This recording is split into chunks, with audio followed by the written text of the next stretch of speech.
नमस्कार मंडळी, आज आपण एका अशा विषयावर बोलणार आहोत ज्याने संपूर्ण जगाचं लक्ष हे भारत देशाकडे वेधलं आहे। मित्रांनो, आपल्याला वाटतं की जगातील सर्वात श्रीमंत बँका ह्या अमेरिका किंवा युरोप या देशांमध्ये आहेत, पण नुकत्याच आलेल्या असोचॅमच्या एका धक्कादायक अहवालानुसार भारतीय घरांमध्ये जे असलेलं सोनं आहे हे जगातील अनेक मोठ्या केंद्रीय बँकांच्या एकत्रित साठ्यापेक्षाही जास्त आहे। तुम्हाला प्रश्न पडला असेल की ही असोचॅम काय आहे?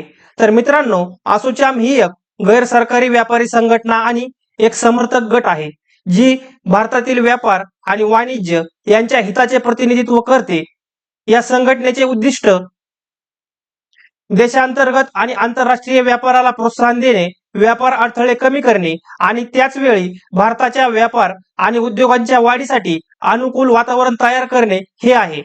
तर मित्रांनो, आजच्या व्हिडिओमध्ये आपण पाहणार आहोत की हे दडलेलं सोनं भारताला 2047 पर्यंत जगातील सर्वात मोठी अर्थव्यवस्था कसं बनवू शकतं। माहिती खूप रंजक आहे, त्यामुळे व्हिडिओ हा शेवटपर्यंत पहा। बघा, भारतीयांकडील सोन्याचा अफाट साठा। सर्वात आधी आकडेवारी समजून घेऊया। वर्ल्ड गोल्ड काउन्सिलच्या मते भारत सरकारकडे अधिकृतपणे सुमारे 880 टन सोन्याचा साठा आहे, पण खरी ताकद तर भारतीय घरांमध्ये आहे। अंदाजानुसार भारतीय कुटुंबांकडे तब्बल $5 ट्रिलियन किमतीचे सोने साठवलेले आहे। हा साठा इतका प्रचंड आहे की तो जगातील अनेक विकसित देशांच्या एकूण अर्थव्यवस्थेपेक्षाही मोठा आहे। भारतीयांनी पिढ्यानपिढ्या साठवलेलं हे सोनं आज देशांच्या खासगी संपत्तीचे सर्वात मोठे प्रतीक बनलेले आहे। आता सर्वात महत्वाचा मुद्दा, या सोन्याचा उपयोग काय? या अहवालात एक गणित मांडलं आहे। जर भारतीय घरांनी दरवर्षी त्यांना सोन्याच्या साठ्यांपैकी फक्त 2% इतकाच साठा आर्थिक कामांसाठी जर बाहेर काढला तर 2047 पर्यंत एक मोठा चमत्कार घडू शकतो। असं केल्यास 2047 पर्यंत एकूण सोन्यापैकी 40% हिस्सा देशाच्या आर्थिक प्रणालीमध्ये येईल।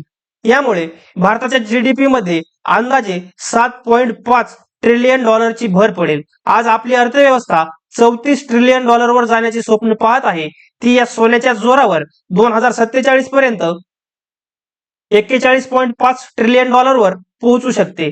मित्रांनो, आपल्या घरातील सोनं ही सध्या एक निष्क्रिय संपत्ती आहे, म्हणजे ते फक्त लॉकर मध्ये पडून आहे। अहवालात असं सुचवलं आहे की जर हे सोनं गोल्ड मोनेटायझेशन योजना किंवा इतर सोन्यावर आधारित कर्जाच्या माध्यमातून अर्थव्यवस्थेमध्ये आणलं तर त्याचा उपयोग शेती, उत्पादन आणि पायाभूत सुविधांच्या विकासासाठी हा होऊ शकतो।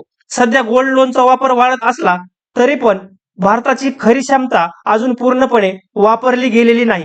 जर ही क्षमता वापरली गेली तर भारताला बाहेरून कर्ज घेण्याची आवश्यकता ही अजिबात लागणार नाही।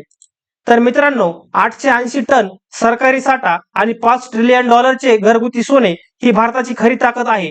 तुम्हाला काय वाटतं? भारतीयांनी देशांच्या विकासासाठी आपले सोने अशा योजनांमध्ये गुंतवायला पाहिजे का? कमेंट मध्ये तुमचं मत नक्की मांडा। माहिती आवडली असेल तर व्हिडिओला लाईक करा आणि अशाच नवनवीन माहितीसाठी आत्ताच आपल्या चॅनलला सबस्क्राईब करा। धन्यवाद।